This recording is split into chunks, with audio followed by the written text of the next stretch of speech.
What's up, book nerds? Discount Dan by James A. Hunter.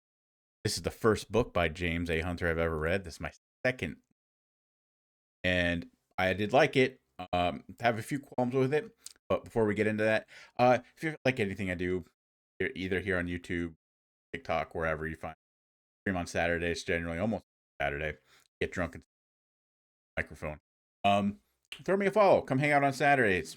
Follow me on other stuff that's all down below. I'm trying to low goal here on YouTube, trying to hit 100 follows. Help me out with that. That'd be great. I'd appreciate.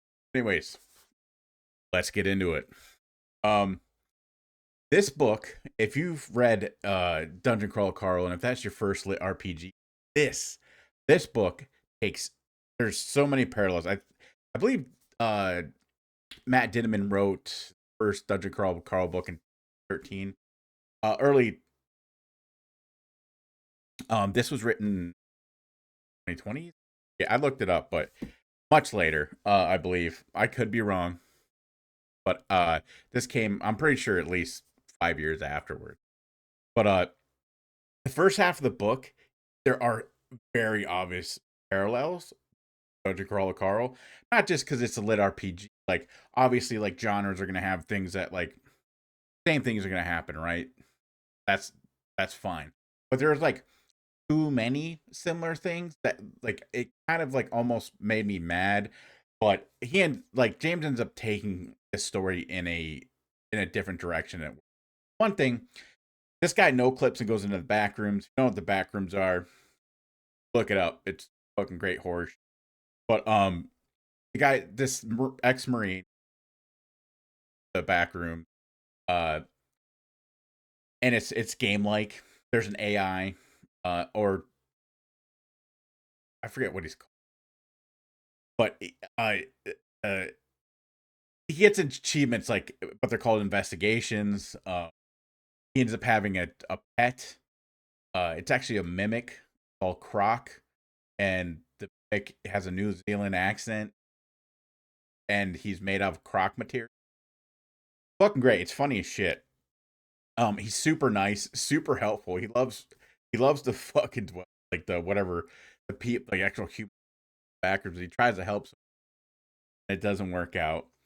But there's obviously like a lot of shit. Like I said, like parallels. Like they run into a giant ball monster in a dungeon, which is an arcade in Discount Dan, and it's Pac Man. Well, in Dungeon Crawl Carl, they like the first like I think any boss that he ever runs into is a giant pig ball.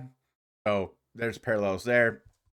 Uh, and there's a lot of them. And you kind of have to not look at it in that way, but it's hard not to if you read Dungeon Crawl Carl. I'm like I said, I haven't read any other lit RPGs, but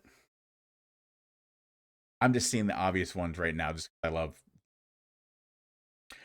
This does finally, like about halfway through, it starts making a name for itself.